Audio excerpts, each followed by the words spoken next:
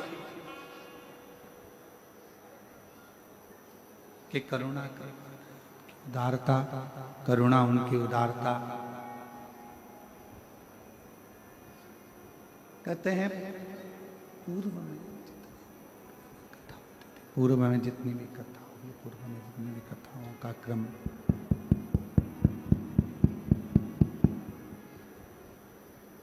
पूर्व में जितनी भी कथा हुई हैं, जितनी भी पूर्व में कथा का क्रम रहा है,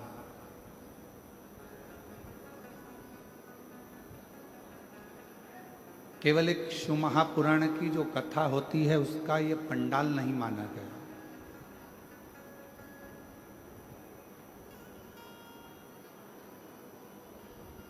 जहां पर भी भगवान शंकर की कथा होती है, शिव महापुराण की कथा होती है, उसको पंडाल नहीं कहते, उसको पंडाल उसको पंडाल नहीं बोलते हैं, उसको पंडाल नहीं कहा जाता। शिव महापुराण की जो कथा होती है, जो भी स्थान होता है, उसको भगवान शिव का कैलाश धाम माना गया है, जहाँ बैठकर शिव भक्त शिव महापुराण की कथा को श्रवण करते हैं।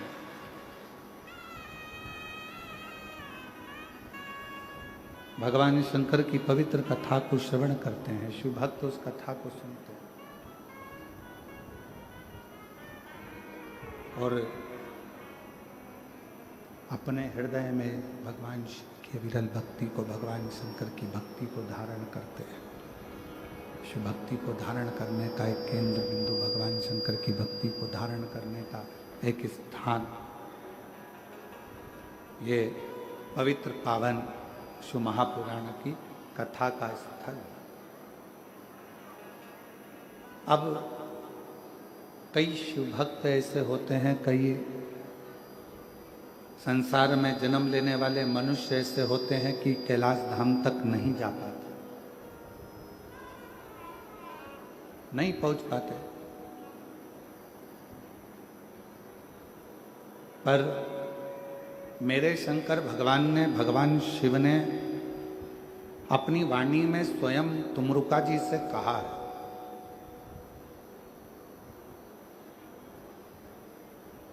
अपनी वाणी में स्वयं तुमरुका जी से एक शब्द कहा कि है तुमरुका, जहां आप कथा कह रहे हो, जहां मैं इस कथा को ईसर गोरा बनकर श्रवण कर रहा हूं, चंचुला देवी जिस कथा को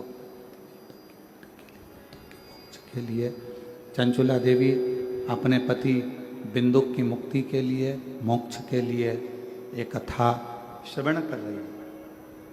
तो आज मैं वचन देता हूं तुमरुका जी कि जिस स्थान पर ये पवित्र शिव महापुराण की कथा जहाँ पर भी होगी, वो भूमि साधारण नहीं कहलाएगी। शिव जी कहते हैं वो मेरा कैलाश 7 दिन तक वहीं पर विराजमान रहेगा और भगवान शिव की अविरल कथा का रसपान करेगा। 7 दिवसीय शिव महापुराण की कथा संपूर्ण विश्व के कल्याण के लिए, संपूर्ण जगत के कल्याण के लिए, संपूर्ण जगत के उद्धार के लिए ये कथा श्रावण के महीने में प्रारंभ हुई।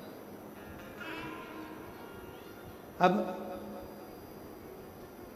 जैसे श्रीमद् भागवत जी श्रवण करने का एक नियम होता है कि एक स्थान पर बैठकर बड़े आनंद के साथ कथा का रस तत्व ग्रहण किया जाए, रामचरितमानस का एक नियम होता है कि रामचरितमानस 24 घंटे में, 9 दिन में, 1 माह में, त्रैमासिक में, 12 महीने में, जैसा भी आपको क्रम करना हो उस क्रम से उसको पूर्ण किया जाए। उसी तरह उसी क्रम में शिव महापुराण का एक नियम है और वो नियम संपूर्ण श्रोताओं को, चाहे वो आस्था चैनल पर, टीवी पर सुन रहे हो, मोबाइल पर कथा को सुन, मोबाइल पर सुन रहे हो, टीवी पर सुन रहे हो या पंडाल में बैठकर श्रवण कर रहे हो, जहां से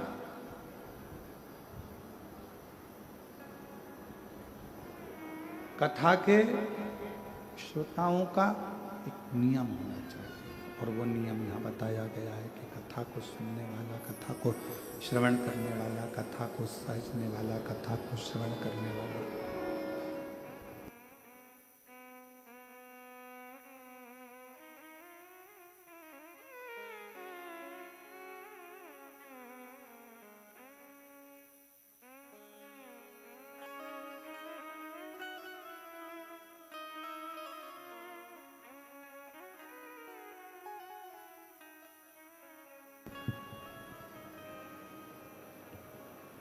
जैसे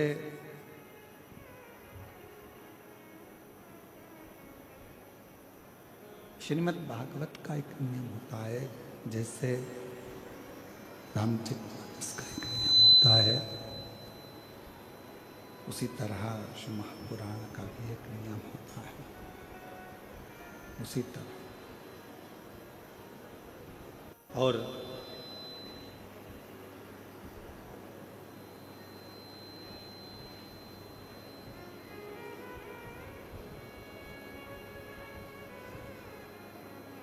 हमारे बीच में माननीय विधानसभा जी अध्यक्ष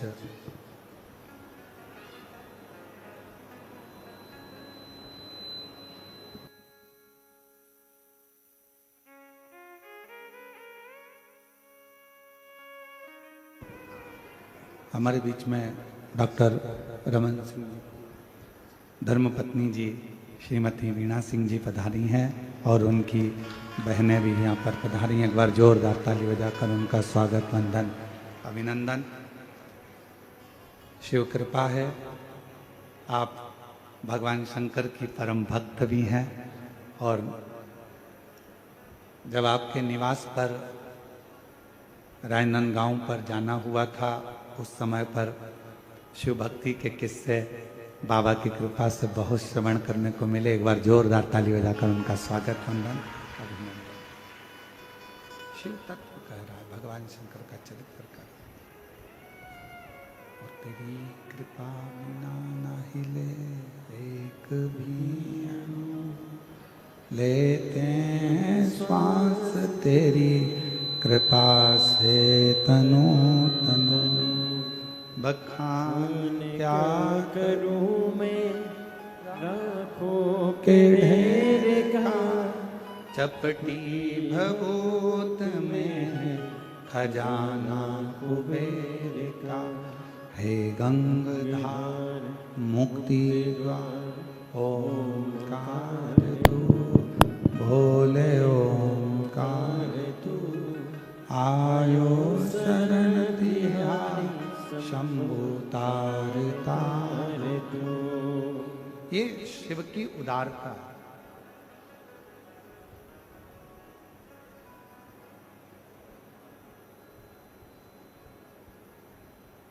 तो स्वयं भगवान शिव कह रहे हैं तुमरुका जी से कि है तुमरुका मृत्युलोक में, भूमंडल पर, संसार सागर में, मृत्युलोक में, भूमंडल पर, संसार सागर में, कहीं पर भी जहां पर शिव महापुराण की कथा होगी वो भूमि कोई साधारण नहीं होगी। जितने दिन शिव महापुराण की कथा चलेगी उतने दिन कैलाश वहीं पर विराजमान रहेगा और उस कैलाश पर बैठकर लोग कथा सुनेंगे। अब कथा का नियम श्रीमद् भागवत जी का नियम अलग है, श्रीमद् भागवत जी का नियम अलग है, श्री रामचरितमानस का नियम अलग है, विष्णु पुराण जी का नियम अलग है। सारी पुराणों को सुनने का नियम अलग अलग। और जितने शिव भक्त शिव महापुराण की कथा में बैठे हैं, जितने शिव भक्त आस्था चैनल पर सुन रहे हैं, फेसबुक यूट्यूब पर श्रवण कर रहे हैं, उनसे निवेदन करेंगे शिव महापुराण की कथा सुनने का भी एक अलग नियम है।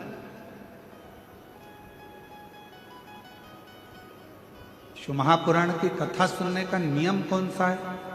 तो कहा शिव पुराण का एक सबसे बड़ा नियम है, आप अपने घर से जब शिव महापुराण की कथा को श्रवण करने के लिए जाओ या अपने घर में बैठकर टीवी के सामने या मोबाइल पर भी शिव महापुराण की कथा को श्रवण करो, उस समय पर तुम्हें ये पूर्ण विश्वास होना चाहिए कि कथा मैं नहीं, मेरा महादेव श्रवण कर रहा है और मेरे दुखड़े को हर रहा है। ये विश्वास, ये विश्वास, भरोसा, ये श्रद्धा, ये दृढ़ता आपके और हमारे जीवन में आनंद देता है।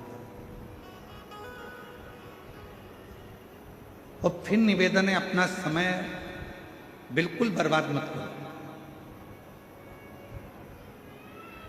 आपके मन में अगर शिव जी के प्रति विश्वास है,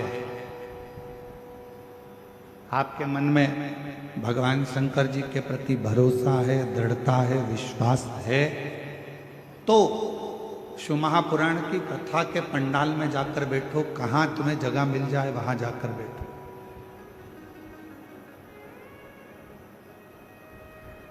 यदि विश्वास नहीं है, भरोसा नहीं है, शिव जी पर हमारा दृढ़ता नहीं है, तो फिर कथा में जाने की जरूरत नहीं है। अपना काम करो, अपने घर में रहो, अपने व्यस्त। ये कथा, क्योंकि रामचरितमानस में तुलसीदास बाबा ने अपने शब्दों में कहा है शंकर विश्वास रूपिणो। ये कथा ही विश्वास है और विश्वास को ही शिव कहा गया।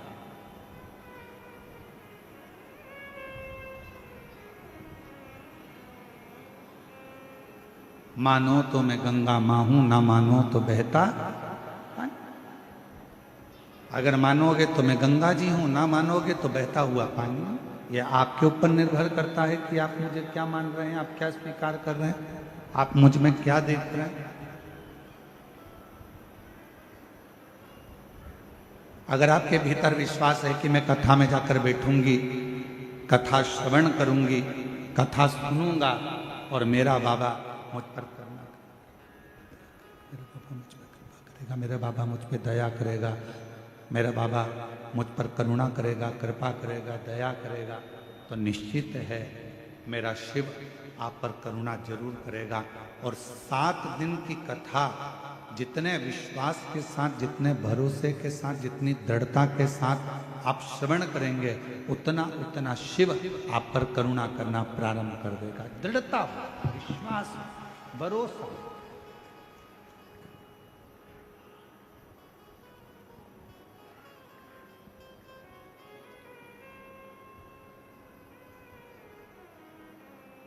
आपका घर बड़ा है, छोटा है, वो मायना नहीं रखता।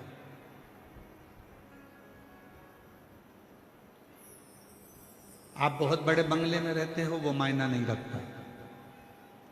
आप छोटे से मकान में रहते हो, वो मायना नहीं रखता।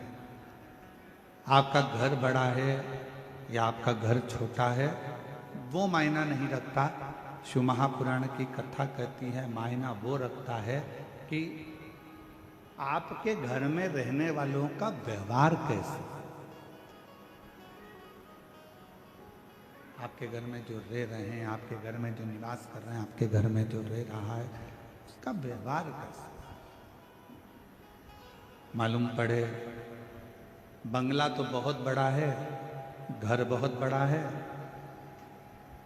और व्यवहार जो घर में रह रहे हैं 4 लोग, 5 लोग, 10 लोग घर के रहने वाले हैं, उनका व्यवहार ही अच्छा नहीं है, तो घर का बंगला किस काम का।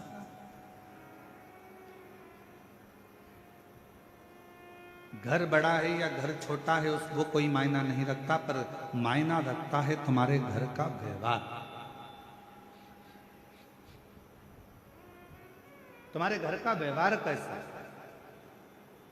तुम्हारे घर में रहने वालों व्यक्तियों का व्यवहार कैसा है? मालूम पड़े एक बहू उधर मुंह फुला कर रह रही है, एक बेटा उधर रह रहा है, एक बेटी उधर रह रही है, घर में थोड़े से रिश्तेदार आए, मालूम पड़ा ननन भाभी से ना बोले, भाभी ननन से ना बोले, ननन नंदोई से ना बोले, और पत्नी पति से ना बोले, सारे रिश्तेदार आते जरूर हैं, पर मालूम पड़े आपस में व्यवहार ही ठीक ना हो तो बड़े बंगले का करोगे क्या? मकान बड़ा या मकान छोटा होने से व्यक्ति के जीवन में सुख नहीं है।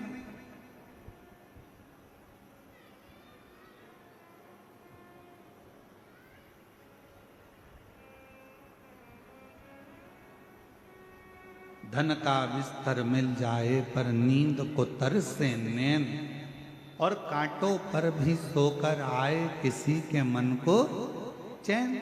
कोई कारण होगा। मालूम पड़े डनलप का गद्दा लगा है, एसी लगा है, खूब जोरदार मलमल की रजाई भी है, तकिया भी बिल्कुल एकदम कोमल है, और बड़े आराम से कमरा भी बिल्कुल क्लीन साफ एकदम बढ़िया है, और मालूम पड़े धन का बिस्तर मिल जाए पर नींद को तरसे ने। घर बड़ा है, बंगला बड़ा है, गाड़ी बड़ी है, कमरा बड़ा है, पलंग बड़ा है, गादी बड़ी है, तकिया बड़ा है, सारे सुख अपने आप उस कमरे के अंदर। ऐसा कोई सुख नहीं है जो तुम्हारे सोने के कमरे में नहीं है, और फिर भी तुमको रात को सोते समय एक ना एक गोली खाकर सोना पड़ रहा है। कभी घुटना दुख रहा, कभी कमर दुख रही, कभी कंधा दुख रहा, कभी सिर दुख रहा, कभी कोनी दुख रही, कभी पंजा दुख रहा। 24 घंटे में रात्रि के समय पर यदि चैन की नींद नहीं आ रही है तो समझ लेना कि धन तो बढ़ गया पर मन की शांति नहीं बढ़ पाई है। वो मन की शांति को बढ़ाने का एक स्थान ढूंढ, मन की शांति को बढ़ाने का एक केंद्र बिंदु ढूंढ। क्या देती है शिव महापुराण की कथा?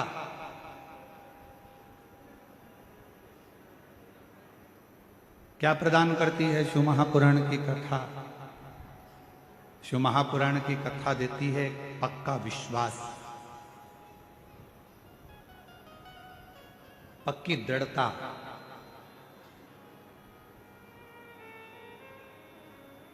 घर अच्छा हो और माहौल अच्छा नहीं हो ना तो उस घर में रहने का मन नहीं करता,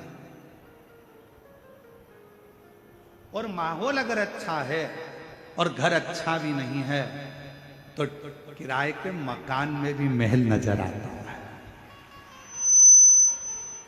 अगर माहौल अच्छा,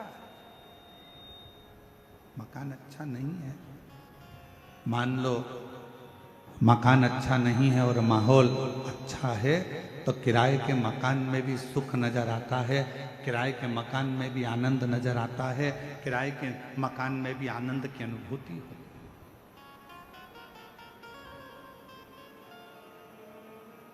किराए का अब कितनी बड़ी कृपा है जरा देखिएगा भगवान शिव की कथा में। बैकुंठ में भगवान नारायण और लक्ष्मी जी विराजमान, और बैकुंठ में भगवान विष्णु और लक्ष्मी जी विराजमान है, और दोनों का झगड़ा होता है, और भगवान नारायण और लक्ष्मी का झगड़ा होता है, और लक्ष्मी जी भगवान नारायण को श्राप दे देती है, हे नारायण तुम मुझे देखकर घोड़े जैसे हंसे हो, मैं तुम्हें श्राप देती हूं कि तुम्हारा सिर कटे और तुम्हें घोड़े का सिर लगे।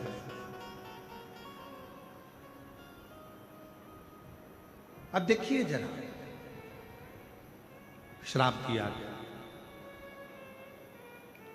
अब ब्रह्मा जी और ब्रह्माणी जी ब्रह्मलोक में निवास करते हैं, और दोनों जनी वहां रहकर बड़ा आनंद का जीवन जी रहे होते हैं, और इतने में यज्ञ होता है, अनुष्ठान होता है, और उस अनुष्ठान में ब्रह्माणी के माता ब्रह्मणी के आने में देरी हो जाती है। माता सावित्री उस यज्ञ के अंतर्गत विराजमान हो जाती हैं और माता ब्रह्मणी उनको श्राप दे देती हैं। ब्रह्मा जी, तुम्हारी अर्धांगिनी होने के बाद भी तुमने यज्ञ में मेरी प्रतीक्षा नहीं करी, मैं तुम्हें श्राप देती हूं कि मृत्यु लोक में कहीं पर भी तुम्हारे मंदिर नहीं होंगे, मृत्यु लोक में कहीं पर तुम्हारा पूजन ना हो। केवल एक पुष्कर की भूमि ऐसी होगी जहां पर तुम्हारा पूजन होगा, जहां पर तुम्हारा मंदिर। अब जरा विचार करिए, बैकुंठ लोक है, वहां पर भी भगवान नारायण और लक्ष्मी का थोड़ा सा विवाद हुआ, लक्ष्मी जी ने श्राप दिया। ब्रह्मलोक है, ब्रह्मलोक में भी सारा ठाठ है, और माता ब्रह्माणी ने ब्रह्मा जी को श्राप दिया। पर केवल सारे लोकों में एक लोक मृत्यु लोक ऐसा है, जिस मृत्यु लोक के अधिपति भगवान देव अधिदेव महादेव हैं। दोनों आनंद के साथ विराजमान रहते हैं, और भगवान शंकर और पार्वती दुनिया के लोगों को प्रेरणा देते हैं कि सुख बड़े मकान में नहीं, अगर कैलाश की कंदराओं में भी रह रहे हो और माहौल अच्छा है तो सुख उस कंदरा में भी प्राप्त हो, सुख उस कंदरा में भी मिल सकता है, सुख उस कंदरा में भी प्राप्त हो सकता।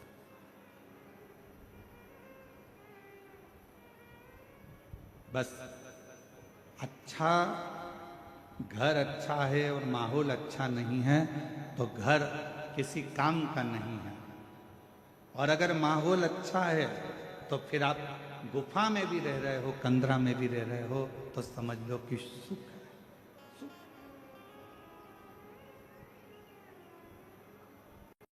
और देख लिया संसार हमने, देख लिया सब मतलब के यार हमने, देख लिया झूठे नाते झूठे रिश्ते, झूठे नाते झूठे रिश्ते, अरे झूठा है संसार हमने देख लिया सब मतलब के यार हमने देख लिया, देख लिया संसार हमने देख लिया सब मतलब के यार हमने देख लिया। ये संसार की धारणा भगवान शंकर की ये पवित्र कथा, शिव महापुराण की ये पवित्र कथा, श्रावण महीने में जितने भी भक्त इस शिव महापुराण की कथा को श्रवण कर रहे हैं, जयंती स्टेडियम भिलाई छत्तीसगढ़ की इस पवित्र धरा से बोलबम सेवा समिति के नेतृत्व में ये जो कथा चल रही है, इस कथा को आप श्रवण करें और ये विचार करें कि अपने घर का माहौल हमें कैसा रखें।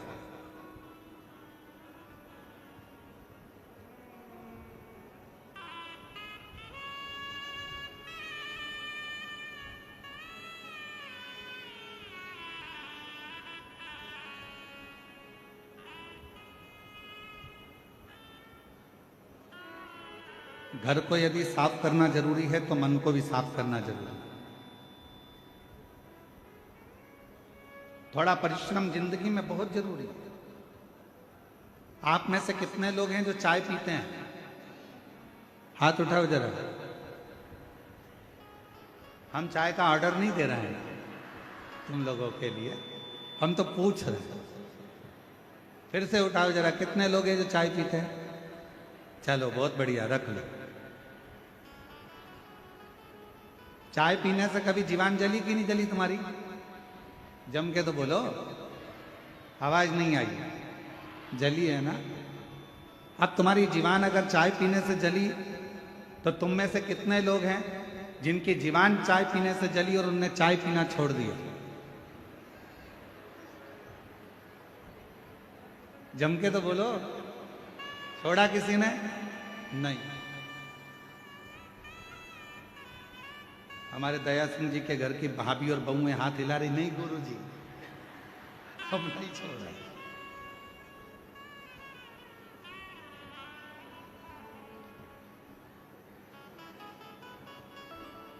अब जरा विचार करिए, चाय से तुम्हारी जीवान जल गई तो तुमने चाय पीना छोड़ा क्या? नहीं, चाय पीते रहे। जब चाय से जीवान जली तो तुमने चाय पीना नहीं छोड़ा।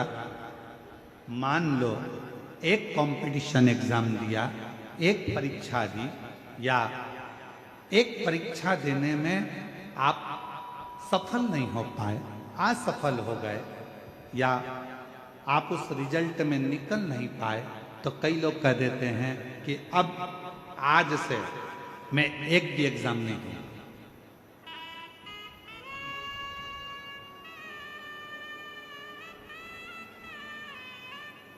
अब मैं कोई परीक्षा नहीं दूंगा। अरे भाई, चाय से जीवान जल जाती है तो लोग चाय पीना नहीं छोड़ते, पीते रहते हैं। अगर एक एग्जाम नहीं निकल पाए, एक परीक्षा नहीं पास कर पाए, तो क्यों टेंशन लेना। चाय पीना नहीं छोड़ी, उसी तरह एग्जाम देना मत छोड़ो। एक ना एक दिन तुमको उस मंजिल तक वो एग्जाम पहुंचाई दे। क्यों हिम्मत हारते हो? क्यों टेंशन लेते हो? अपनी हिम्मत नहीं हारते। और मैंने तेरे ही भरोसे, जिसको आता है वो साथ में गाया करो। मैंने तेरे ही भरोसे हवा भी उड़ती जावांगी, बाबा डोर हटो छठी नामे कटी जावांगी, भोले में तेरी पतंग, शंभू में तेरी पतंग हवा भी उड़ती जावांगी, बाबा डोर हटो छठी नामे कटी जावांगी, भोले में। तेरी पतंग। क्यों हिम्मत हारना? परिश्रम करते जाओ। कई लोग कहते हैं गुरुजी हमारे घर का माहौल ठीक नहीं है, अब मैं घर में नहीं रहूंगी, मैं घर छोड़कर चली जाऊंगी। कोई कहता है मैं घर छोड़कर चले जाऊंगा, मैं ऐसा कर लूंगा। शिव महापुराण की कथा कहती है अपने घर का माहौल ठीक करने की जवाबदारी किसी दूसरे ने नहीं ली है। अपने घर के माहौल को ठीक करने की जवाबदारी आपकी अपनी स्वयं। और मेरे शंकर भगवान ने, मेरे ओघड़दानी ने, मेरे शिवजी ने, मेरे शंभू ने पूरी शिव महापुराण की कथा में मार्गदर्शन करते हुए कहा, हिम्मत नहीं हारना, विश्वास पक्का रखना, श्रद्धा पूरी रखना और अपने कर्म को करते जाओ। यदि मार्कंडे बाबा मंत्र का जाप नहीं करते, मार्कंडे बाबा यदि भगवान का भजन ना करते, मार्कंडे बाबा को मालूम पड़ गया था कि मेरी उम्र कम है, मार्कंडे जी को मालूम पड़ गया था कि मेरे प्राण छूट जाएंगे, मार्कंडे जी को मालूम पड़ गया था कि मैं मर जाऊंगा, पर मार्कंडे जी ने अपने पिताजी से जो सुना, मार्कंडू जी से, बस भगवान शिव की भक्ति में लग गए। और भगवान शंकर की ऐसी भक्ति मार्कंडे बाबा ने करी, शिव की ऐसी आराधना मार्कंडे बाबा ने करी कि आखिरी में मार्कंडू जी, मार्कंडे बाबा के पिताजी नहीं आए, स्वयं शिव की भक्ति से वो देवाधिदेव महादेव प्रकट होकर उनकी आयु बढ़ाकर चले।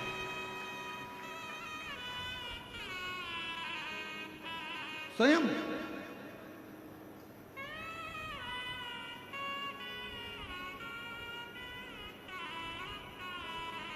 एक विश्वास की दृढ़ता हो। और शिव महापुराण की कथा, पूरी कथा में विश्वास मूल है, भरोसा मूल। एक बहन जी ने एक पत्र लिखा है और उन्होंने उस पत्र में तुमरुका जी का नाम लेकर जो सफेद आंकड़े की जड़ का प्रयोग था वो किया है। और पहला पत्र आया है जिसमें हमारे कथा के पंडाल में पहला पत्र है जिसमें उन्होंने तुमरुका जी का फोटो भी लगाकर भेजा। और मैं आस्था चैनल वालों से कहूँगा कि जितने लोग भी एलईडी पर कथा सुन, एलईडी पर दिख रहा है ये कथा, एलईडी पर कथा सुन रहे हैं, तो पहले वो सावन के महीने में आज स्कंद षष्ठी है, आप लोग तुमरुका जी का दर्शन करिए, जिसमें तुमरुका जी का नारद जैसा स्वरूप है, घोड़े का मुंह लगा है और हाथ में वीणा है और करताल लेकर वीणा लेकर तुमरुका जी, ये वो तुमरुका जी हैं जिनको शिव जी की अनुपम कृपा है और जिनका नाम लेने से नारी के जीवन का ऐसा कोई रोग नहीं है जो समाप्त नहीं होता हो। यहाँ तक कि शरीर में, गर्भाशय में, चेष्ट में अगर गठान भी पड़ जाती है और तुमरुका जी का नाम लेकर जल चढ़ाकर अगर आचमन किया जाता है तो वो गठान तक गल जाती है। ऐसा तुमरुका जी का उचित दर्शन हो रहे हैं सबको। एलईडी वालों, जिस जिस पंडाल में दर्शन हो रहे हैं एक बार जोरदार ताली बजाकर साधुता करें। ये वो तुमरुका। अब पत्र, मेरा नाम रामेश्वरी साहू है, पति सूरज साहू है, पता जयंती नगर दुर्ग छत्तीसगढ़ की रहने वाली है। कहीं बैठी हो तो हाथ हिला सकती हैं। बच्चा आया है क्या साथ में? आया है? हाँ, लेकर आ जाइए। एक बार वापिस हाथ हिलाओ। हाँ, आ जाइए। मेरा नाम रामेश्वरी साहू है, पति सूरज साहू है, हम जयंती नगर दुर्ग छत्तीसगढ़ के रहने वाले हैं। मेरी शादी को 15 साल हो गए थे और 15 साल से मेरे यहाँ कोई संतान नहीं थी। गुरुजी, हमने बहुत से डॉक्टरों को दिखाया, पत्र एलईडी पर दिख रहा होगा, आप हमारे साथ में पत्र को पढ़ सकते हो और पत्र पर उंगली चलेगी, आप साथ में पढ़ सकते हो। 15 साल हो गया था शादी को, लेकिन कोई संतान नहीं थी। गुरुजी, हमने बहुत से डॉक्टरों को दिखाया, वेदों को भी दिखाया, गोदी भी भरवाई, फिर भी हमें संतान का सुख नहीं मिला। लोग मुझे ताना देते थे कि इसकी कोई संतान नहीं है, यह बांझ है, सब अपशब्द कहते थे। तभी मेरे परिवार में मेरी माँ, पापा और बहन ने कहा, आस्था चैनल पर सीहोर वाले गुरुजी पंडित प्रदीप मिश्रा की कथा आती है, उसे सुन और गुरुजी जो भी उपाय बताएं उसे कर। मैं बहुत परेशान थी गुरुजी, कुछ समय नहीं समझ नहीं आ रहा था। फिर मैंने 2020 से आपकी कथा सुनना प्रारंभ करी और सुनते सुनते विश्वास हो गया कि अब संतान देगा तो मेरा भोलेनाथ ही देगा। मैं ये विश्वास कर कर सफेद आंकड़े की जड़ का उपाय जो आपने बताया, पशुपति नाथ का व्रत जो आपने बताया, पंडाल में बैठकर कथा सुनने का फल जो आपने बताया, हम दोनों पति पत्नी ने सफेद आंकड़े की जड़ का उपयोग किया, पशुपति व्रत किया और एक बार नहीं, 2 बार, 3 बार, ऐसा मैंने 4 बार किया। आप कहते हो ना हिम्मत मत हारना, बाबा ने ऐसी कृपा करी गुरुदेव, डॉक्टर के हिसाब से मैं मां नहीं बन सकती थी, पर बाबा की कृपा से 2024 में मेरे घर में बाबा की कृपा से संतान ने जन्म लिया 15 साल के बाद। 15 वर्ष। एक लाइन अच्छी लिखी है, आप और हम गुनगुना लो। अरे लुटा दिया भंडार काशी वाले ने, दिया माला माल काशी वाले ने, लुटा दिया भंडार काशी वाले ने, कर दिया माला माल काशी वाले ने, लुटा दिया भंडार काशी वाले ने, लुटा दिया भंडार काशी वाले ने, लुटा दिया भंडार काशी वाले ने, कर दिया माला माल काशी वाले ने, लुटा दिया भंडार काशी वाले ने, कर दिया माला माल काशी वाले ने। जो जैसी भावना लाया वो वैसा ही फल पाया, जो जैसी भावना लाया वो वैसा ही फल पाया। नहीं खाली उसे लौटाया वो मन ही मन हरसाया। नहीं खाली उसे लौटाया वो मन ही मन हरसाया। और कर दिया। आप भी बोलो साथ में, श्रावण का महीना चल रहा है, बड़े प्रेम से। कर दिया मान मान काशी वाले ने लुटा दिया। भंडार काशी वाले ने।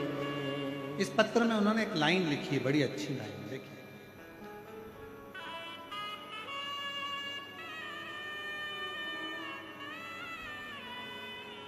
यदि दुनिया का कोई व्यक्ति शिव महापुराण पर यदि विश्वास कर लेगा तो गुरुजी मैं छाती ठोक कर कहती हूं कि मेरा कुबरेश्वर बाबा भंडार भर देगा। ये विश्वास, ये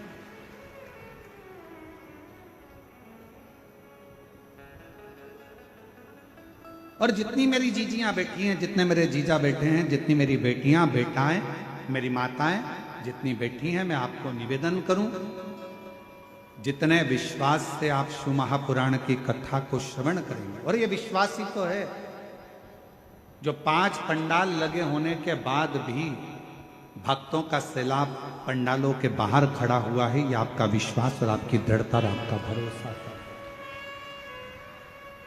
ये विश्वास नहीं तो और क्या, यही विश्वास, यही विश्वास। और जो जैसी भावना लाया वो वैसा ही फल पाया। नहीं खाली उसे लौटाया वो मन ही मन हरसाया। कर दिया उसे निहाल काशी वाले ने। लुटा दिया भंडार काशी वाले ने। लुटा दिया भंडार काशी वाले ने। कर दिया माला माल काशी वाले। लुटा दिया भंडार काशी वाले ने। लुटा दिया भंडार काशी वाले ने। कर दिया माला माल काशी वाले ने। भंडार काशी वाले ने। कर दिया माला माल काशी वाले ने। एक विश्वास यदि है तो शिव आपके करीब है।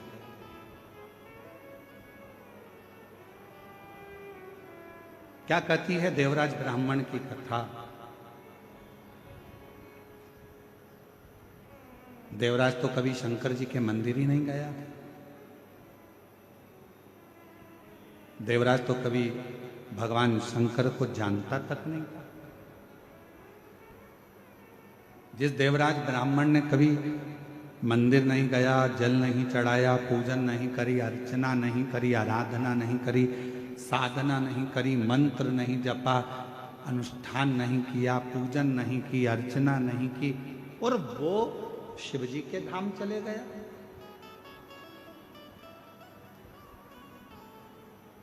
वो भगवान शंकर के धाम चले गया।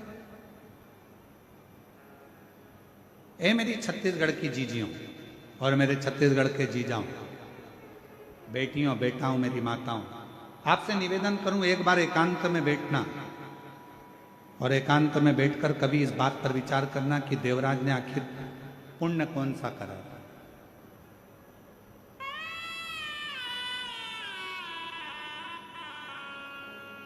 कभी एकांत में बैठकर ये विचार करना कि देवराज ने ऐसा कौन सा पुण्य कर लिया। ना कभी एक लोटा जल चढ़ाया उसने, ना कभी अभिषेक किया, ना कभी पूजन करी और ना देवराज ने कभी मंत्र का जाप किया, ना अनुष्ठान किया। फिर करा क्या? जो भगवान शंकर देवराज को अपने नंदी पर बिठाकर लेकर कैलाश धाम तक जा रहे हैं, ना पूजन, ना अर्चना, ना अनुष्ठान, ना जप, ना मंत्र, ना साधना, कुछ नहीं करा। देवराज ने केवल एक काम करा, 5 मिनट शिव महापुराण की कथा में बैठकर कथा को सुन लिया और उसे परम धाम मिल गया। परम धाम। ना जल चढ़ाया, ना अनुष्ठान किया, ना तप करा, ना साधना करी, ना व्रत करा। एक काम करा उसने, दिल से, चोरी का धन था, शरीर तप रहा था, बुखार आ रहा था, और एक मंदिर में जाकर बैठ गया और कानों में शिव महापुराण की कथा चल। एक पत्र आया है, देखिए।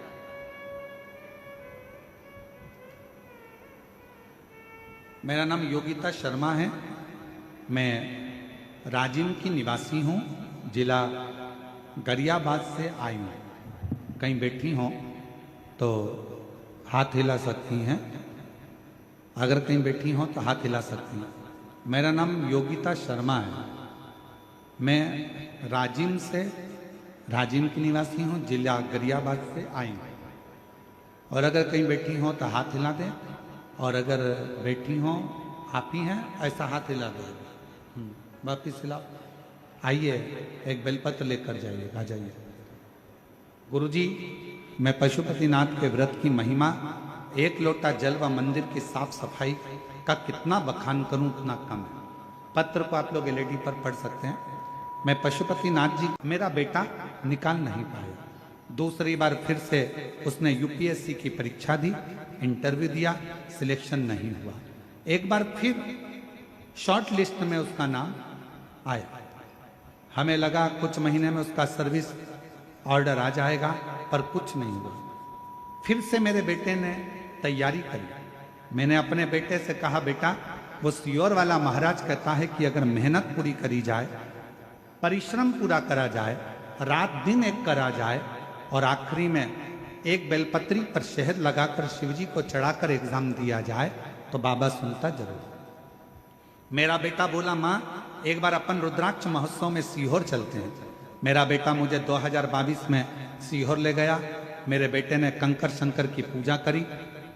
गुरुजी, 29 अप्रैल 2022 को राजिम से रतलाम की 7वें दिन की कथा सुनने हम पंडाल में चले गए, क्योंकि हमने सुना है कि पंडाल में बैठकर जो मांगा जाता है वो बाबा देता है। गुरुदेव, हम पंडाल में रतलाम मध्य प्रदेश पहुंच गए, वहां कथा सुनी और बाबा की ऐसी कृपा हुई गुरुदेव, पंडाल की कथा 7 दिन की पूरी कर कर निकले और बाबा की कृपा से उसका यूपीएससी का एक रिजल्ट आना रह गया था, जो रुक गया था, उसका रिजल्ट आ गया और आज मेरा बेटा सेंट्रल गवर्नमेंट सर्विस का ऑर्डर आ गया और मेरा बेटा आज सेंट्रल गवर्नमेंट की सर्विस कर रहा है। गुरुदेव, मेरा बेटा राजिम क्षेत्र का सेंट्रल गवर्नमेंट की जॉब का पहला लड़का है जिसने सेंट्रल गवर्नमेंट की बड़ी नौकरी उसको प्राप्त हुई यूपीएससी की परीक्षा फाइनल कर कर। आज मैं बाबा को यहाँ धन्यवाद देने के लिए आई हूँ कि कुबेरेश्वर बाबा की ऐसी कृपा है गुरुदेव कि अगर पंडाल में कथा सुनते सुनते जो मन में आता है कुबेर भंडारी उसको पूरा जरूर करता है। मैं शिव को नमन करने आ जाओ। जो जैसी लाया वो ऐसा ही फल पाया, नहीं खाली उसे लौटाया, वो मन ही मन हर्षाया, कर दिया उसे निहाल काशी वाले ने, कर दिया महला एक बार जोरदार ताली बजाएं।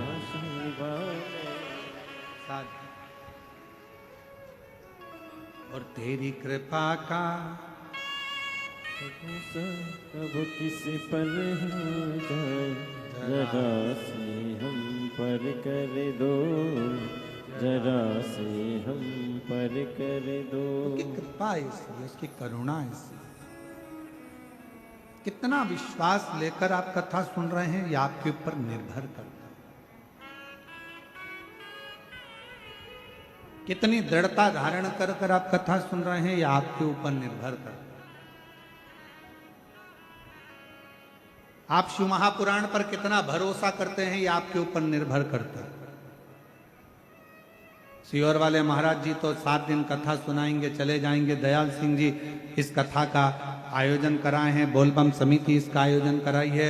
समिति आयोजन कराकर अपना आनंद पाती है, जनमानस को श्रवण कराती है कथा। अब यह आपके ऊपर निर्भर करता है कि आप अपने घर से जब चले हो, घर के लोगों ने पूछा कहां जा रही हो, आपने कहा शिव महापुराण की कथा भिलाई में हो रही है, हम बाहर नहीं जा सकते, हम बहुत दूर नहीं जा सकते, अपने भिलाई में हो रही है, जयंती स्टेडियम में हो रही है। लोग कहेंगे पानी गिर रहा है, कीचड़ हो रहा है, कहां बैठोगी? मेरा छाता है ना, मेरा छाता है ना, मेरी पन्नी है पॉलिथीन, बैठूंगी, कथा सुनूंगी, दिल से सुनूंगी। पंडाल में जगह नहीं मिलेगा, बाहर बैठकर सुनूंगी, पर कथा को श्रवण कर कर अपनी नगरी में, अपने छत्तीसगढ़ में, अपनी भिलाई में, अपने जयंती स्टेडियम में हो रहा है।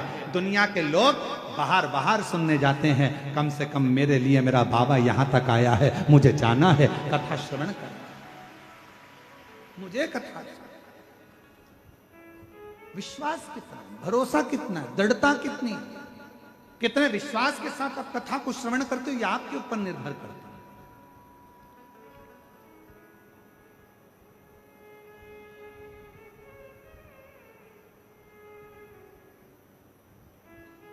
अरे बारिश हो रही है, कहां जा रही है? बारिश का काम है बरसना, और हमारा काम है कथा को श्रवण करना। ये हमारा कार्य, हम सुन।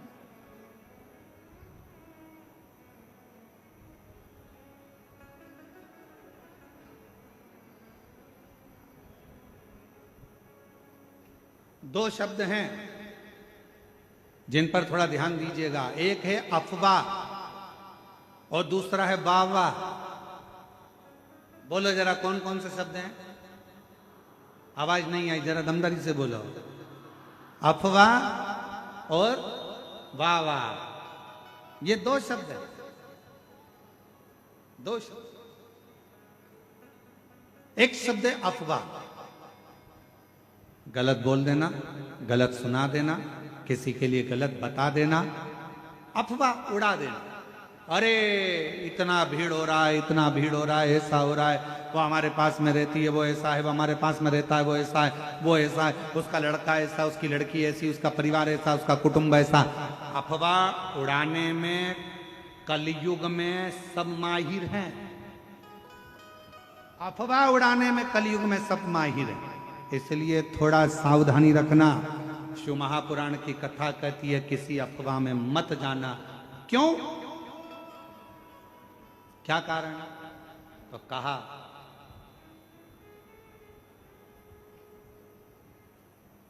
अफवाह और वाह ये दो शब्द व्यक्ति को बर्बाद कर देते।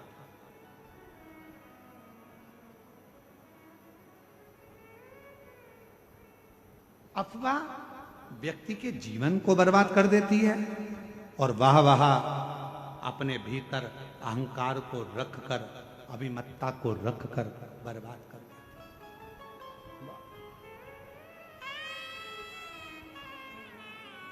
इसलिए थोड़ा सावधान। एक कितना सुंदर प्रसंग है। एक गांव में एक बुजुर्ग व्यक्ति रहता था, बड़ा बड़ा प्रतिष्ठित था, बड़ा प्रतिष्ठित।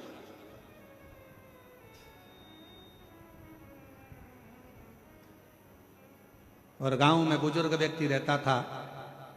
उन्हीं के घर के 4 घर छोड़कर एक बड़ा नौजवान लड़का, बड़ा सुंदर, बड़ा स्मार्ट, बड़ा विद्वान, बड़ा ज्ञानवान एक लड़का रहता था। बहुत विद्वान था, पढ़ा लिखा था और अच्छा स्मार्ट था, हैंडसम था, और सब बढ़िया अच्छा था। अब बुजुर्ग व्यक्ति के मन में आया कि बताओ, लोग इसी को ज्यादा सम्मान देते हैं, इसी को आदर देते हैं, इसी का सत्कार करते हैं, इसी को पूछते हैं। तो इसने धीरे धीरे कर कर गांव के लोगों का कान भरना प्रारंभ कर दिया कि ये जो लड़का है ये चोर है, इसने उस कॉलोनी में चोरी करी थी, उस मोहल्ले में चोरी करी थी। धीरे धीरे अफवाह उड़ाना प्रारंभ करा और अफवाह ऐसी उड़ाई कि पूरे गांव में, पूरे नगर में बात हो गई कि ये लड़का चोर है। सब दूर खबर हो गई, ये चोर है,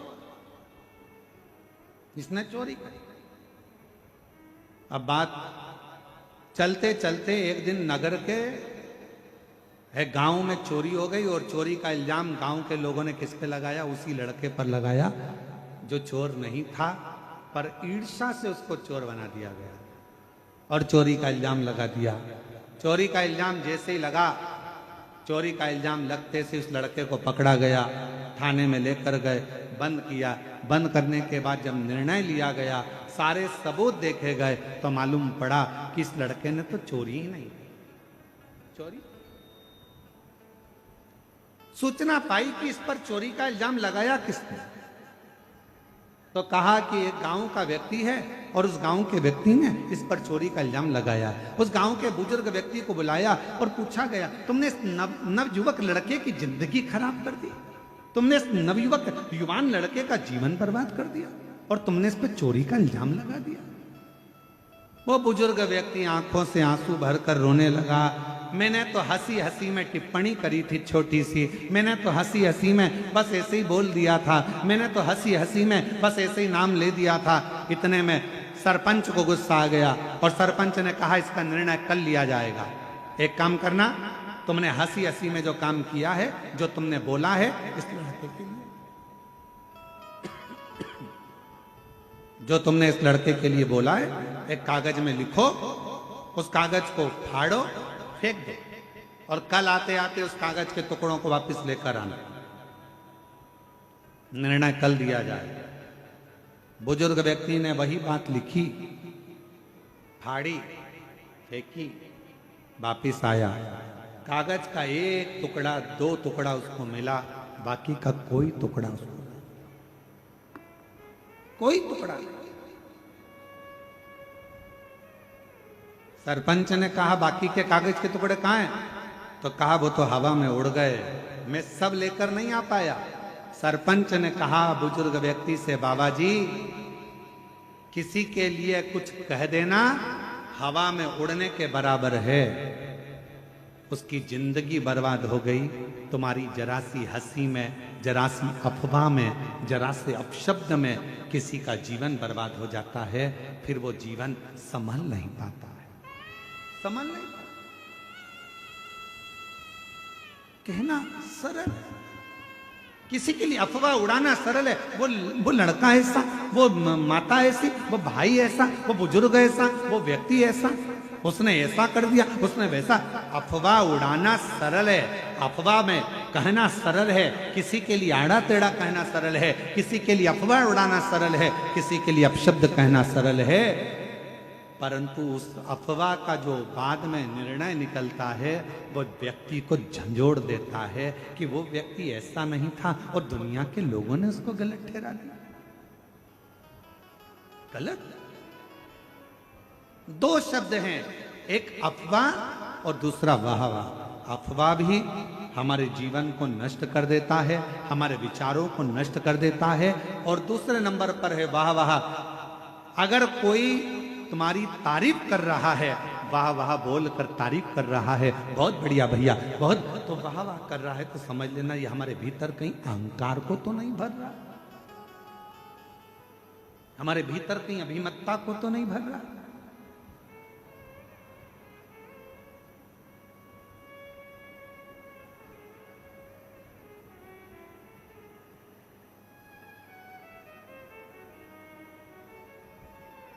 थोड़ा बचिए, थोड़ा अफवाह से भी बचना, थोड़ा वाहवाह से भी बचना, दोनों से। आप जितना बचकर रहोगे उतना अपनी जिंदगी को सुखमय जियोगे। देवराज नामक का ब्राह्मण, वो देवराज नाम के ब्राह्मण के भीतर उसने ना कभी दान करा, ना कभी पुण्य करा, ना सत्कर्म करा, ना कभी मंत्र जाप करा, ना कभी स्मरण करा, ना कभी अभिषेक करा, ना कभी पूजन करी, ना कभी आराधना करी। बस उसने एक काम करा, मरने से पहले उस देवराज नाम के ब्राह्मण चोरी का धन लेकर गया था। शंकर के शिवालय में पहुंच गया और शिवालय में जाकर उसने 2 मिनट, 5 मिनट, 1 मिनट, 1.5 मिनट की शिव महापुराण की कथा को श्रवण कर सुन।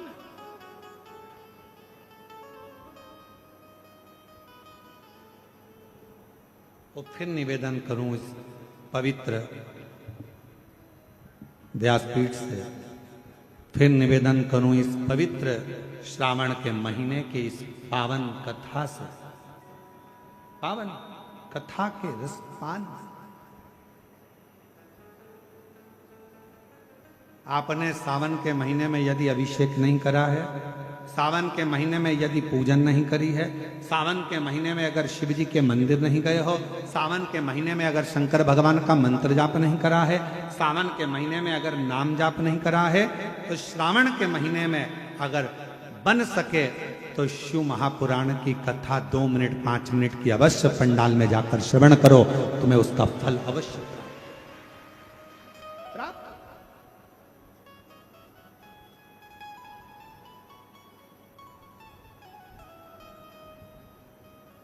और महादेव नमन चरणों में स्वीकार कीजिए, सबका किया है मेरा भी उद्धार कीजिए, उद्धार कीजिए।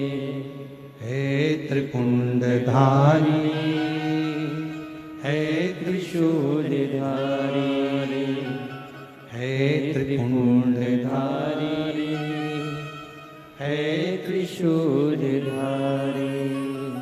चरणों में तेरे बाबा जी पावन है चारों धाम, चरणों में तेरे बाबा जी पावन है चारों धाम। तेरी देव करते वंदना पूजे सीताराम, तेरी देव करते वंदना पूजे सीताराम। हो जाए पूरी कामना, हो जाए पूरी कामना। उपकार कीजिए, सबका किया है मेरा भी उद्धार कीजिए, उद्धार कीजिए। हे त्रिपुंडधारी, हे त्रिशूलधारी, हे त्रिपुंडधारी, हे त्रिशूलधारी, हे त्रिपुंडधारी, हे त्रिशूलधारी। महाराज, दुनिया में ऐसा कोई अक्षर नहीं जिसमें छुपा हुआ कोई मंत्र नहीं।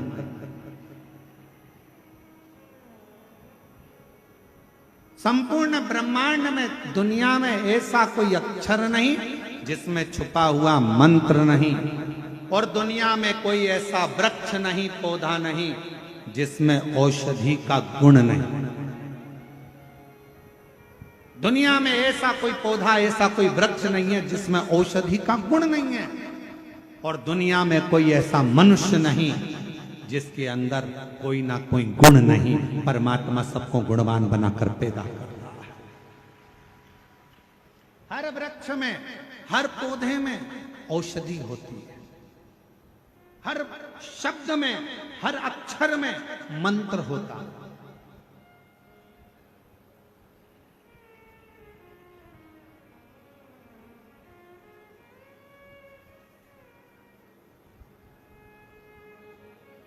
कथा पर ध्यान दीजिएगा। चंचुला देवी पति बिंदुक के लिए शिव महापुराण की कथा सुन रही। दिवस निकलते गए और दिवस निकलते निकलते चंचुला देवी के मन में एक प्रश्न खड़ा हुआ।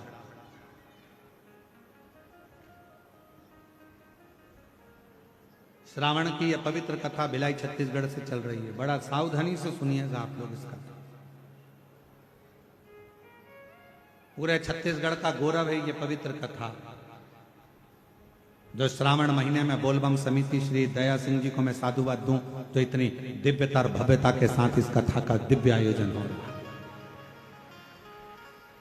और आपके विश्वास को मैं नमन करता हूं। दया सिंह जी कह रहे थे, गुरुजी हमने ऐसे शिव भक्त नहीं देखे, कथा होना थी 30 तारीख से और शंकर जी के ये सारे भक्त 21 तारीख से आना चालू हो गए थे और 21 तारीख से बैठना चालू हो गया।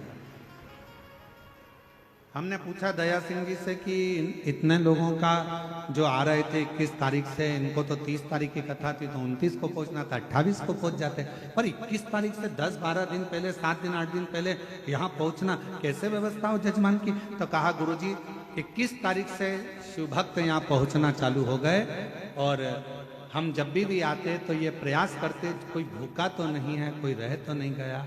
और मैं दया सिंह जी आपको इसके लिए साधुवाद देता हूँ, आपकी पूरी बोलबम समिति को साधुवाद देता हूँ कि सबके चेहरे पर रौनक। हम जितने जितने हमको आशीष जी जो जो दिखा रहे थे, बता रहे थे, उसमें हम देख रहे थे कई बुजुर्ग माताएं, कई बूढ़ी माँ 21 तारीख से 22 तारीख से यहाँ पर आई। और पूछा गया उनसे, यूट्यूबरों ने पूछा कि आप यहाँ 22 तारीख को आ गई हो, 21 तारीख को आ गई हो, आपको यहाँ कैसा लग रहा है? तो कहा अच्छा, तो कहा भोजन, तो कहा भोलेनाथ जी है। फिर इतनी देर में कहा कि वो दया सिंह जी आते, पूछते और प्रसाद का एक डब्बा देकर चले जाते भोजन का। तो ये विश्वास, ये भरोसा, ये दृढ़।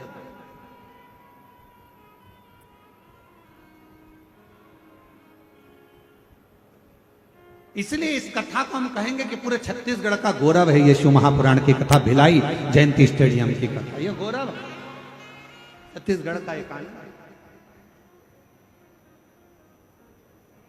कितना विश्वास, कितना भरोसा।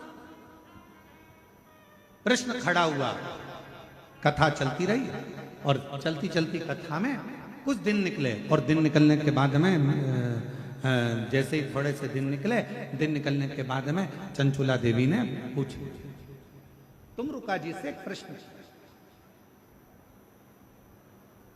बहुत सावधानी से इस प्रश्न का उत्तर सुनिएगा जो चंचुला देवी करिए। तुमरुका जी से प्रश्न किया गया, क्या शिव महापुराण का कौन सा श्लोक, कौन सा अक्षर, कौन सा मंत्र मैं जपूं? चंचुला जी कह रही हैं शिव महापुराण का वो कौन सा अक्षर, कौन सा मंत्र, कौन सा श्लोक मैं जपूं जिससे मेरे पति बिंदुक की मुक्ति हो जाए और मेरा अखंड सौभाग्य हो जाए। मेरा पति बिंदुक प्रेत योनि में पड़ा हुआ है और प्रेत योनि में पड़े हुए मेरे पति की मुक्ति होना बड़ा कठिन है और मेरे वापिस मेरा सौभाग्य, मेरा सिंदूर अमर हो जाए। शिव महापुराण का वो कौन सा श्लोक, शिव महापुराण का वो कौन सा अक्षर, शिव महापुराण का वो कौन सा मंत्र मैं जपूं जिससे मेरा पति को मुक्ति मिले और मेरा अखंड सौभाग्य हो? तुमरुका जी मुस्कुरा कर कहे रही है, चंचुला शिव महापुराण की कथा ही मंत्र है, शिव महापुराण की कथा ही श्लोक है और शिव महापुराण की कथा ही अक्षर है और शिव महापुराण की कथा ही पार करने वाली नैया है। सुन लिया हो?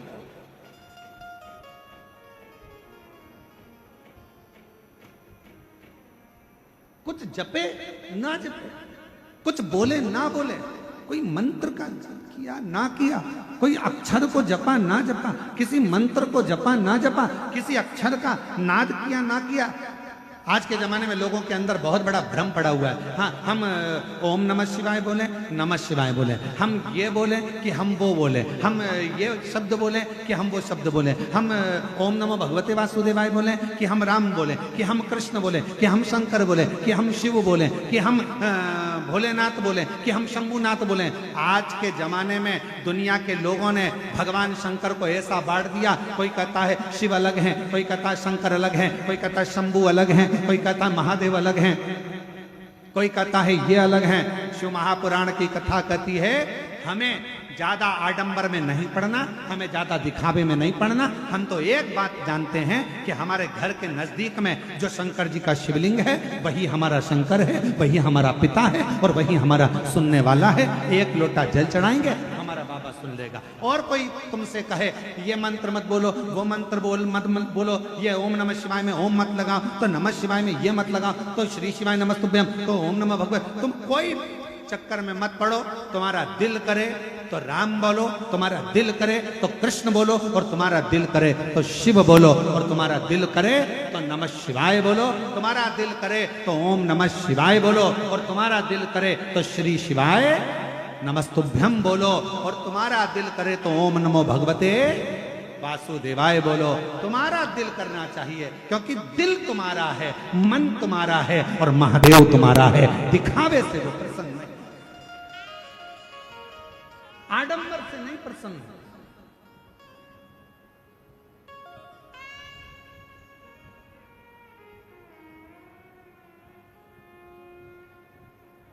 उसको प्रसन्न करना, उसको राजी करना सहज।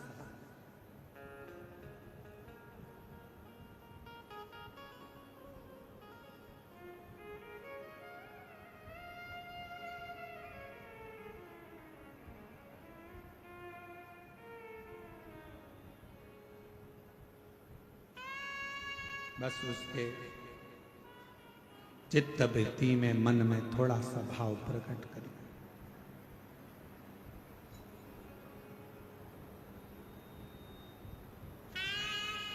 कई लोग रो रो कर खुद मरना पसंद करते हैं। रोते, दुख आ गया रो रहे हैं, तकलीफ आ गई रो रहे हैं, कष्ट आ गया रो रहे हैं। दुनिया के कई लोग रो रो कर खुद मरने की इच्छा करते हैं। शिव महापुराण की कथा कहती है रो रो कर मरने से अच्छा है हंस हंस कर, प्रसन्न रहकर, खुश रहकर अपने गम को, दुख को मार दो, और तुम्हारी प्रसन्नता देखकर दुनिया के लोग वैसे ही मर जाएंगे। तुम अपने आप प्रसन्न रहना तो चालू करो। जितना रोगे उतने दुनिया के लोग हंसेंगे। अच्छा है, खूब रोती है, मंदिर जाती थी, कथा में जाती थी, ऐसा करती थी, वैसा करती थी, ले अब रो। दुनिया के लोग तुम्हें रोता हुआ देखना चाहते हैं। ये संसार की रीति है। आपके पीछे हजारों लोग पड़े होंगे और दिन भर यही चाहेंगे कि तेरा बुरा कैसे हो, तेरा बुरा कैसे हो, तू बर्बाद कैसे हो, तू नष्ट कैसे हो, तेरा नाम खराब कैसे हो। ये दुनिया की रीति है। आपको बढ़ता हुआ कोई नहीं देख सकेगा, कोई नहीं। एक कुएं के अंदर इतने सारे मेंढक थे, इतने सारे मेंढक थे। मेंढक उछलते फिर गिर जाते, फिर उछलते फिर गिर जाते, फिर उछलते फिर गिर जाते। सारे मेंढकों ने प्रयास किया उछल उछल कर आगे बढ़ने का। उसी में एक मेंढक था, वो ऊपर चढ़ गया, बिल्कुल ऊपर पहुंच गया। तो बाकी के मेंढकों ने विचार करा कि आखिर ये ऊपर पहुंच कैसे गया। तो उस मेंढक से इंटरव्यू करा गया। बहुत सारे लोग आए, मेंढक से पूछा गया कि भाई तेरे साथ के सारे मेंढक बहुत प्रैक्टिस कर रहे थे, ऊपर नहीं पहुंच पाए, तू इतना ऊपर कैसे पहुंच गया। उस मेंढक ने कुछ नहीं बोला। तब उसके पड़ोसी ने बोला ये तो बहरा है, सुनता ही नहीं है, इसीलिए ऊपर पहुंच गया। क्योंकि जिसने अपने कानों को बंद कर लिया, दुनिया के लोग तो ताना देंगे, गाली देंगे, अपशब्द कहेंगे, टांग खींचेंगे, आड़ा टेढ़ा बोलेंगे। अगर आप बहरे बनकर बढ़ते चले जाओगे तो अपनी मंजिल तक पहुंच जाओगे। तो मेंढक ने इंटरव्यू में किसी ने कहा ये तो बहरा था इसलिए ऊपर पहुंच गया, बाकी के बहरे नहीं थे। कोई कुछ बोलता था नीचे खसक जाते थे, फिर कोई बोला फिर खसक जाते थे। इसलिए निवेदन है, उन्नति की सीढ़ी पर बढ़ना है, आगे चलना है तो बहरे बन जाओ मेंढक की तरह, तो तुम अपनी मंजिल तक किसी की ना सुनते हुए आगे बढ़ते चले जाओगे और तुम्हें तुम्हारी मंजिल प्राप्त हो। एक पत्र है, अच्छा है,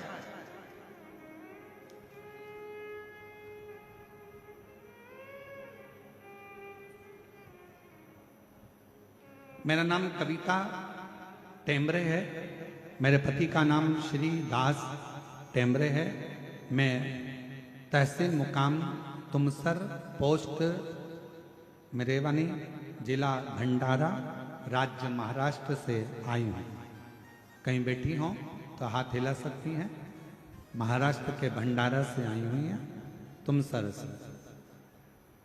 गुरुजी, एक लोटे जल का मैं क्या वर्णन करूं। मैं नागपुर की कथा में गई थी और बाबा से मैंने केवल एक ही वर मांगा था कि मेरे बेटे की सरकारी नौकरी लग जाए। मेरा बेटा कहीं बैठी हो तो बेलपत्र लेने के लिए आ सकते हैं। अगर कहीं बैठी हैं हाथ हिला दो। आप ही हैं, आ जाओ, एक बेलपत्र लेने के लिए आ जाओ। मेरा बेटा सरकारी नौकरी की तैयारी कर रहा था, क्लियर नहीं हो पा रहा था, उसको मिलिट्री में जाना था। मैंने अपने बेटे से कहा, तू क्यों चिंता करता है। सियोर वाला महाराज कहता है कि पंडाल में बैठकर अगर कोई ने कथा श्रवण करी है, पशुपतिनाथ का व्रत किया है और शिव जी से जो मांगा है वो मिलेगा। मेरा बेटा और मैं नागपुर में जब कथा हुई तो हम सुनने के लिए गए। पंडाल में बैठकर हमने कथा श्रवण करी, जो बन सका वैसी सेवा करी, पशुपतिनाथ का व्रत किया और बाबा की ऐसी कृपा हुई गुरुदेव कि मेरा बेटा केवल 19 साल का हुआ और उसका सिलेक्शन आर्मी इंडियन में हो गया। इंडियन आर्मी के अंतर्गत उसका सिलेक्शन हुआ और बाबा की कृपा से मेरा बेटा पंजाब फिरोजपुर में ड्यूटी दे रहा है, जिसका मैं फोटो लगा रही हूँ। वो नहीं आ पाया पर मैं यहाँ आकर बाबा को प्रणाम करने के लिए आई हूँ। उसका फोटो लगा है, आप लोग एलईडी पर देख सकते हैं। मेरा बेटा फिरोजपुर में पंजाब में ड्यूटी दे रहा है। शिव कृपा किसको कहते हैं, शंकर किसको कहते हैं, उसकी उदारता किसको कहते हैं। मत सुन। आग लगे बस्ती में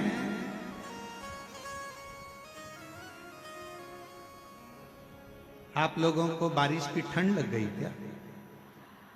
नहीं, आवाज नहीं आ रही है इसलिए। आग लगे बस्ती में क्या किसको रोइए, अलमस्त रहो, खुश रहो, पूर्ण भरोसे के साथ शिव पर आश्रित होकर, शिव पर आश्रित।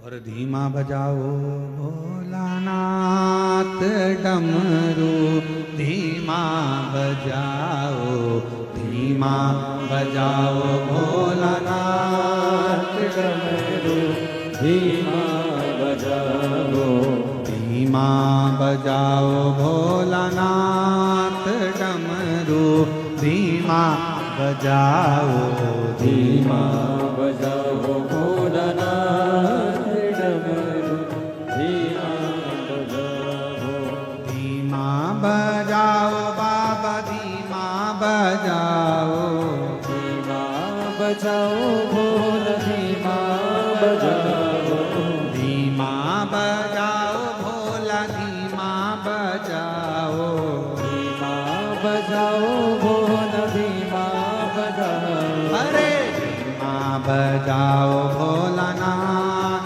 डमरू, धीमा बजाओ, धीमा बजाओ भोलानाथ डमरू, धीमा बजाओ।